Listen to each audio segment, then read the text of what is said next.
November 29th, 1986. Cary Grant adjusted his black tie before a mirror in Beverly Hills. 82 years old, still immaculate, still the man every woman adored and every man envied. Yet as he stared at his reflection, he whispered the line that had defined his life. Everyone wants to be Cary Grant. Even I want to be Cary Grant. Tonight would be his final performance, not on a movie set, but at the Adler Theater in Davenport, Iowa. These intimate evenings had become his way of controlling his own narrative, presenting the carefully crafted persona he had spent a lifetime perfecting. But behind the immaculate tuxedo, Archibald Leach, the abandoned boy from Bristol, was still there, still waiting for someone to love him for who he really was. The reflection was perfect, as it had been for 60 years of movie stardom. But Cary had learned that perfection was its own kind of prison. Tonight, as he prepared to step onto another stage to play himself one final time, he felt the weight of every role he had ever inhabited, every mask he had ever worn. The stroke would come in just hours, and the world would mourn Hollywood's last great gentleman. But the real tragedy was that Cary Grant had been dying for decades, slowly suffocated by his own perfection, gradually erased by the very image that had made him immortal. Was this really just the natural end of Hollywood's golden age? Or was Cary Grant's death the final act in a 70-year performance about the price of becoming someone else? Before the gentleman swallowed the child, he was Archibald Alexander Leach, a boy whose mother vanished so completely that he would spend the rest of his days trying to understand what love looked like when it wasn't being performed. The year was 1904 when Archibald Alexander Leach was born into a working-class family in the Horfield district of Bristol, England. His father, Elias Leach, pressed pants in a clothing factory for 11 shillings a week, while his mother, Elsie, struggled with what would now be recognized as severe depression and anxiety. The Leach household was a place where silence often spoke louder than words, where young Archie learned early that love was conditional, temperamental, and could disappear without warning. Elsie Leach was not an unkind mother, but she was an unpredictable one. Her mood swung from doting affection to cold withdrawal, creating in her son a desperate need to perform goodness, to be charming enough, amusing enough, perfect enough to ensure that love would not be taken away again. Archie became a student of his mother's expressions, learning to read the subtle signs that indicated whether he would be met with warmth or indifference when he entered a room. The small mirror in the Leach family's modest parlor became Archie's first stage. He would practice expressions in its reflection, testing different smiles, different ways of tilting his head, different methods of making himself appear more lovable.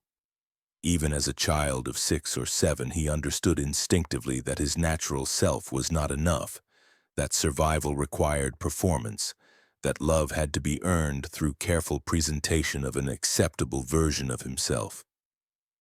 The tragedy that would define the rest of Archie's life occurred in 1913 when he was just 9 years old. His mother, Elsie, had been growing increasingly erratic, her depression manifesting in ways that embarrassed and frightened Elias. Rather than seek help for his wife, Elias made a decision that would haunt his son forever. He had Elsie committed to the Fishponds lunatic asylum and told young Archie that she had died suddenly of a heart attack. The lie was elaborate and cruel in its thoroughness. Elias showed his son an empty coffin, held a funeral with no body, and created an entire mythology around Elsie's supposed death. 9-year-old Archie grieved for a mother who was actually alive but imprisoned, just 30 minutes away from their home, slowly deteriorating in an institution that treated mental illness as a moral failing rather than a medical condition. On the day his father told him his mother was dead, Archie stood before that same parlor mirror and made a promise to himself that would shape the rest of his life. He would never again allow himself to be vulnerable enough to lose someone he loved. He would become so charming, So perfect, so irresistible that no one would ever want to leave him. The boy in the mirror began to disappear that day, replaced by a performance that would eventually become more real than the person beneath it. Could anyone have predicted that this abandoned boy would become Hollywood's most beloved romantic lead? The seeds of Cary Grant were planted in that moment of devastating loss, when Archie learned that the people you love most can simply vanish, that the truth is often too painful to be spoken, and that sometimes the only way to survive is to become someone else entirely. The years that followed were marked by a desperate attempt to win back love that Archie didn't even know was still available. He threw himself into performance, joining a troupe of acrobats and comedians called the Bob Pender Stage Troupe when he was just 14 years old. On stage, tumbling and pratfalling for audiences, Archie discovered something magical. When he performed, people loved him unconditionally. The applause was immediate, the approval was certain, and the affection never wavered as long as he could make them smile. The theater became his sanctuary, the one place where he could control the variables that determined whether he would be loved or abandoned. Unlike real life, where affection could disappear without warning or explanation, the stage offered a contract. Perform well, and love would be delivered on schedule, 8 shows a week. The troupe's tour to America in 1920 was supposed to be temporary, but 16-year-old Archie recognized an opportunity to reinvent himself completely. In America, no one knew about his mother's disappearance, his father's coldness, or the grinding poverty of his Bristol childhood. He could become anyone he wanted to be, and what he wanted to be was someone worthy of love. The transformation began immediately. Archie studied the way American men moved, talked, and carried themselves. He practiced accents until his Bristol origins were completely erased, replacing them with the clipped, sophisticated tones that would become his trademark. Every gesture was calculated, every expression practiced until it became second nature. He was method acting his own life, becoming a character designed to be universally appealing. Was the success they achieved truly worth all the pain they endured? The question would haunt Cary for decades, but in those early years in America, the answer seemed obvious. As his accent improved and his charm became more polished, doors began opening that would have remained forever closed to Archibald Leach. Archie had been abandoned and unwanted. This new version of himself was pursued, desired, celebrated. The early years in Hollywood were a masterclass in self-invention. Archie changed his name to Cary Grant in 1931, choosing Cary because it sounded American and sophisticated, Grant because it suggested success and stability. The man who emerged was everything Archibald Leach had never been: confident, charming, elegant, and seemingly incapable of being hurt by anyone or anything. But beneath the perfect exterior, the abandoned child remained. Cary's romantic relationships were disasters because he could never quite believe that anyone could love him for who he really was rather than for the image he projected. His first marriage to Virginia Cherrill ended in scandal and acrimony when she discovered that the charming man she had married was actually a carefully constructed persona, hiding someone much more complicated and wounded. The Virginia Cherrill marriage was Cary's first real test of whether his performance could sustain intimate scrutiny. Virginia was an actress herself, beautiful and sophisticated, exactly the kind of woman who should have been perfect for Cary Grant. But living with him day after day, she began to see the cracks in the facade. She noticed how he practiced conversations in the mirror, how he seemed incapable of spontaneous emotion, how even his most private moments felt like rehearsals for some invisible audience. "You're always on," she told him during one of their final arguments. "Even when we're alone, even when you're sleeping, it's like you're still performing. I don't know who you really are, and I don't think you do either." The accusation cut deeper than any negative review ever could, because Virginia had identified the central tragedy of Cary's existence. He had become so successful at being someone else that he had lost access to his original self. The performance had become so complete that there was no backstage, no private moment when the actor could drop his guard and simply be human. His second marriage to the heiress Barbara Hutton was dubbed Cash and Cary by the press, but the reality was far more complex and heartbreaking than the tabloid nickname suggested. Barbara was one of the wealthiest women in the world, but she was also profoundly damaged by a childhood that had been even more isolated and performative than Cary's. They recognized each other as fellow refugees from authentic emotion, two people who had learned that love was a performance and intimacy was a business transaction. The Hutton marriage lasted longer than his first, but it was ultimately doomed by the same fundamental problem. Two people who had forgotten how to be vulnerable were trying to create an intimate relationship. They could perform devotion beautifully in public, could play the role of the glamorous couple to perfection. But in private, they were strangers occupying the same space, each waiting for the other to drop their guard first. The roles that made Cary Grant a legend were, in many ways, extensions of the performance he had been giving his entire adult life. In Alfred Hitchcock's thrillers, he played men who were mistaken for someone else, who had to assume false identities to survive, who were constantly running from forces they couldn't control. The parallel to his own life was not accidental. Cary understood these characters because he had been living their story since he was 9 years old. In North by Northwest, his character Roger Thornhill is mistaken for a spy named George Kaplan and finds himself running for his life across the country, pursued by enemies who want to kill him for something he didn't do. The famous crop duster scene, with Cary running across an empty field while a plane tries to kill him, became one of the most iconic images in cinema history. But for Cary, it was also a perfect metaphor for his own existence. A man running from his past, pursued by forces beyond his control, trying to survive by becoming someone he wasn't. Hitchcock understood intuitively what made Cary such a compelling performer. The director saw through the charm to the vulnerability beneath, and he used that knowledge to create some of cinema's most memorable characters. In Notorious, Cary played a man who asks the woman he loves to sleep with a Nazi spy for her country, then struggles with jealousy and guilt over his own request. The role required him to show the kind of emotional complexity that his romantic comedies rarely demanded, and the result was one of his most powerful performances. Behind all that glamour, was there an unbearable loneliness that nobody saw? The answer was written in every perfectly timed pause, every moment of seeming spontaneity that had actually been rehearsed until it became automatic.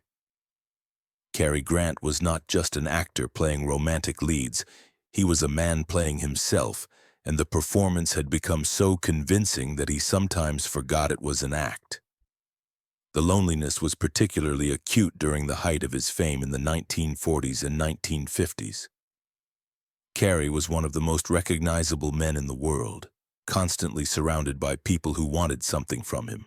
His time, his attention, his endorsement, his presence at their events. But he was also fundamentally isolated, unable to form the kind of authentic connections that might have provided relief from the constant performance. The parties and premieres that were supposed to be the glamorous rewards of movie stardom became ordeals of performance anxiety for Cary. He had to be on at all times, maintaining the elegant, charming persona that audiences expected while making small talk with people who saw him as either a commodity to be exploited or a fantasy to be fulfilled. The genuine conversations he craved were impossible in these settings, where every interaction was potentially being observed, photographed, or recorded for future use by gossip columnists and fan magazines. The mirrors in his various homes, Beverly Hills, Palm Springs, London, reflected a man who was becoming increasingly unrecognizable to himself. The face was the same. The charm was intact, but something essential had been lost in the decades of performance. He would sometimes stand before these mirrors late at night after the parties and premieres were over and try to find some trace of Archibald Leach in the reflection. But that boy had been buried so deeply beneath layers of Cary Grant that even he couldn't find the way back. The hospital room in Bristol was cold and sterile when Cary Grant entered it on a gray afternoon in 1935. He had flown across an ocean to meet a ghost, a woman who was supposed to be dead but had been living in an institution for over 20 years. Elsie Leach sat by the window, her hair now gray but her eyes still holding traces of the mother he remembered from childhood. When she turned to look at him, recognition flickered across her weathered face.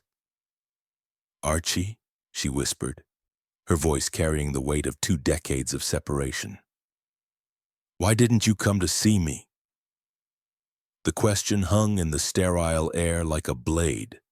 How could he explain that he had spent half his life mourning her death? How could he tell her that he had become someone else entirely because he thought she was gone forever? Cary Grant, the most charming man in Hollywood, found himself speechless before his own mother. "I thought you were dead, Mum," he finally managed, his carefully cultivated American accent slipping back into the Bristol vowels of his childhood. "Father told me you died of a heart attack." Elsie's face crumpled with a pain that made Cary realize his own suffering had been nothing compared to hers. She had been abandoned too, locked away by a husband who found her illness inconvenient, forgotten by a son who never knew she was alive. In that moment, staring at each other across the gulf of lost years, both understood that they were the same, people who had been erased from their own lives by others' lies. Did this tragic event mark their downfall, or was it simply the tipping point of deeper problems? The reunion that should have been healing instead opened new wounds. Cary arranged for his mother to be moved to a better facility, visited regularly, and tried to rebuild a relationship that had been destroyed by deception. But the damage was too profound. They were strangers now, connected by blood but separated by the person Cary had become in her absence. The revelation shattered his understanding of everything. If his mother's death, the defining tragedy of his life, had been a lie, what else was false? The abandoned child who had driven him to perfection was based on a misconception, but that didn't make the performance any less real or necessary. He was Cary Grant now, and Cary Grant was what the world wanted, even if Archibald Leach had been built on a foundation of lies. Can anyone ever truly escape from the shadow of their darkest moments? For Cary Grant, the shadow was not a single traumatic event, but the slow realization that he had spent decades perfecting a role that might no longer be necessary, but had become too essential to his survival to abandon. The world loved Cary Grant, but Cary Grant was not a person. He was a carefully constructed persona designed to win the love that Archibald Leach had never been able to secure. The 1950s brought professional triumph, but personal crisis.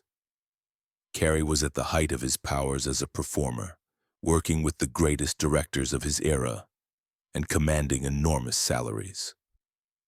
But success only intensified his sense of living behind a mask that he could never remove. The man who made romance look effortless on screen was cycling through marriages with increasing frequency. Each relationship a desperate attempt to find someone who could love him for who he really was. Beneath the performance, Dr. Mortimer Hartman's office in Beverly Hills was dimly lit, the heavy curtains drawn against the California sun. Cary Grant lay on the leather couch, his perfectly pressed shirt unbuttoned, his famous composure about to be chemically dissolved. It was 1958, and Hollywood's most elegant leading man was about to embark on the most radical performance of his life, playing himself without a script. "Are you ready, Mr. Grant?" Dr. Hartman asked, preparing the LSD tablet that would, according to the psychiatrist, help Cary shed the layers of performance that had accumulated over decades. As the drug took effect, the walls of the office seemed to breathe and shift. Cary felt himself dissolving, not into another character, but into something smaller, more fragile. In the swirling patterns of light behind his closed eyes, he saw a 9-year-old boy in Bristol crying for a mother who wasn't dead but might as well have been. "I can see him," Cary whispered, tears streaming down his face. "Little Archie. He's so afraid. He's trying so hard to be good enough, to be lovable enough, but he never was he?" The sophisticated accent cracked and fell away, revealing the Bristol vowels he had spent decades erasing. Under the influence of the drug, Cary Grant was disappearing, leaving behind only Archibald Leach, terrified, abandoned, and utterly human. For the first time in 30 years, he wasn't performing for anyone. He was simply being, and what he was broken. Over 80 sessions, Cary would return to Dr. Hartman's couch, chasing the revelation that had eluded him through 5 decades of perfect performance. But each time the drug wore off, the mask would reassemble itself. Cary Grant would adjust his tie, check his reflection, and step back onto the stage of his life. The boy might be real, but the gentleman paid the bills. Can anyone ever truly escape from the shadow of their darkest moments?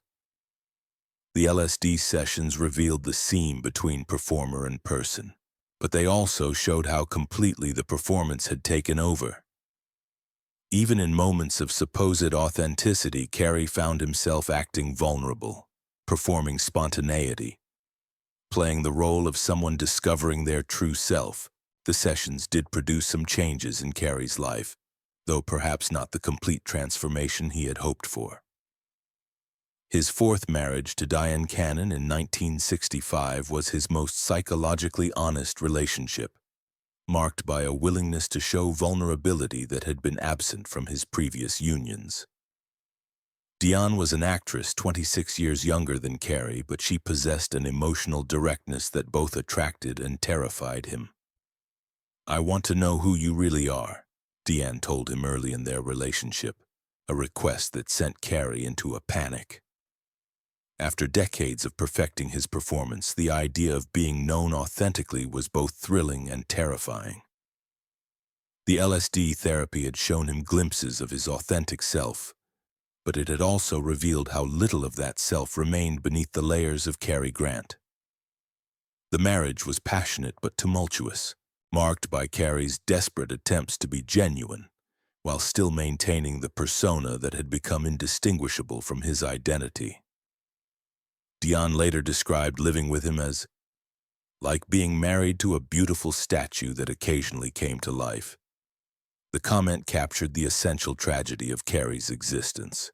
Even his most intimate relationships were performances. Even his most private moments were staged. But if Cary struggled to find authenticity in marriage, he discovered it unexpectedly in fatherhood.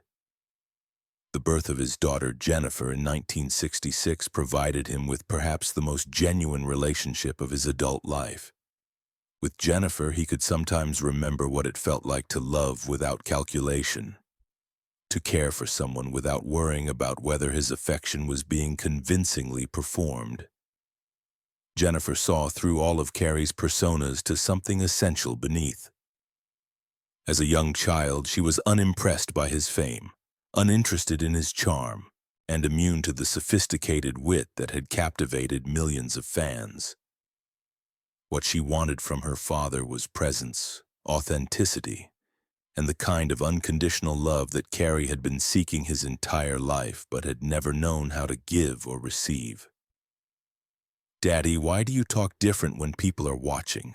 Jennifer asked him when she was 6 years old, the question coming with the brutal honesty that only children possess. Cary realized that his daughter had identified something that had escaped dozens of directors, hundreds of co-stars, and thousands of interviews. Even his private voice was a performance. Were these final decisions acts of surrender or courageous acts of self-preservation? The gradual withdrawal from filmmaking that marked Cary's later years represented his most serious attempt to discover who he might be when he wasn't performing Cary Grant for audiences. His last film, Walk, Don't Run, was completed in 1966, when he was still at the height of his powers as a performer. But Cary had begun to suspect that continuing to act might prevent him from ever discovering what lay beneath the roles. The decision to retire from movies was met with bewilderment from industry professionals who couldn't understand why someone at the peak of their craft would walk away. But for Cary, the choice was about survival. He had begun to fear that if he continued playing characters, he would never find the person who had been lost beneath decades of performance. Retirement, however, proved to be its own kind of performance. The Conversation with Cary Grant shows that became his primary public appearances in his later years were carefully scripted events where he told polished anecdotes about his career while maintaining the charming persona his audiences expected.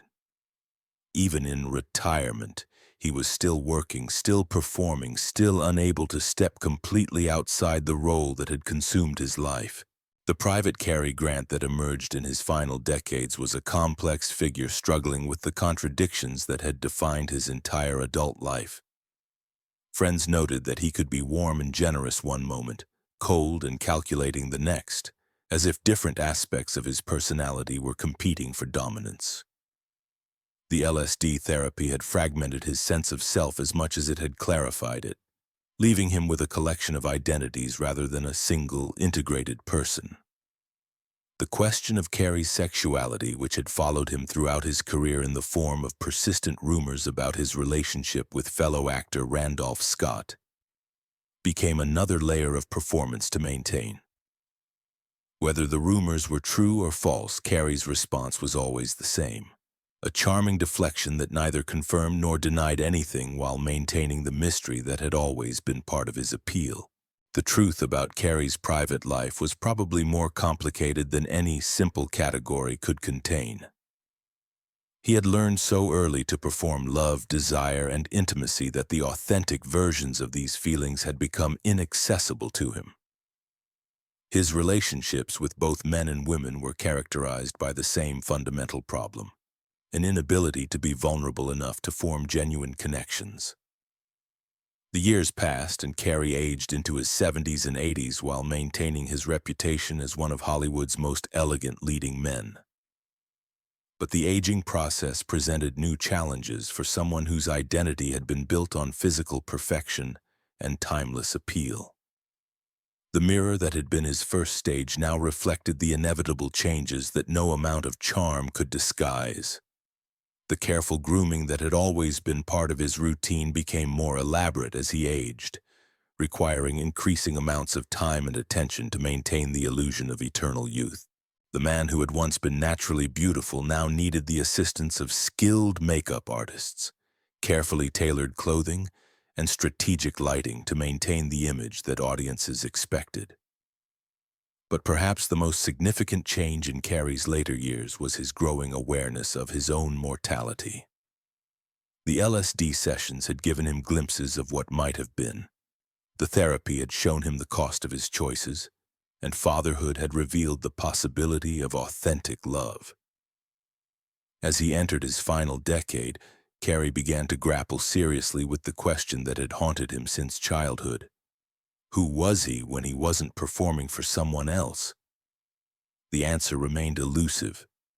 After 70 years of being Cary Grant, the performance had become so complete that there was no clear line between the actor and the role. The abandoned child from Bristol had been so thoroughly buried beneath layers of sophistication and charm that even extensive therapy couldn't fully excavate him. Cary Grant was both everything Archibald Leach had wanted to become, and everything that had prevented him from discovering who he really was. The final performance was approaching, though Cary couldn't have known it on that November evening in 1986. He stood before his mirror in Beverly Hills, adjusting his black tie with the same precision that had made him the most elegant man in Hollywood, preparing to step onto another stage to play the role he had been perfecting for over half a century. The reflection that stared back at him was perfect, as it had always been, but perfection had become its own kind of death. A beautiful, immaculate, utterly convincing performance that had lasted so long that both the performer and the audience had forgotten it was ever meant to end. When the lights fell on Cary Grant that November night at the Adler Theater, the mask finally slipped. The stroke came mid-sentence as he charmed another audience with carefully rehearsed anecdotes about his golden age of Hollywood. One moment he was performing flawless charm. The next he was collapsing beneath the spotlight that had illuminated him for 70 years. The audience applauded at first, thinking it was part of the show. Cary Grant was such a consummate performer that even his death seemed like an act. But as the seconds stretched into silence, as the elegant figure remained crumpled on the stage floor, the applause died away. The perfect gentleman lay still beneath the glaring lights, and for the first time in decades, Archibald Leach was visible, fragile, human, and finally free. The obituaries would celebrate the end of an era, praising Hollywood's last great gentleman whose charm had defined a generation of cinema, but they would miss the real tragedy. That Cary Grant had been so successful at becoming someone else that he had lost track of who he had been before the performance began. To be loved for being Cary Grant is easy, he had once confided. To be loved for being Archibald Leach, that is impossible. In the end, he was proved both right and wrong. Impossible because he never gave anyone the chance to try, but easy because the world's love for Cary Grant was so complete that it erased every trace of the boy who had needed that love in the first place. Behind the tuxedo, he was still Archie. The perfect gentleman was dead, but the broken child had been dead for decades, suffocated by 60 years of flawless performance. What remained was a monument to the possibility of complete self-transformation, and to the terrible cost of never allowing anyone to love the person you were before you became the person you thought they wanted you to be.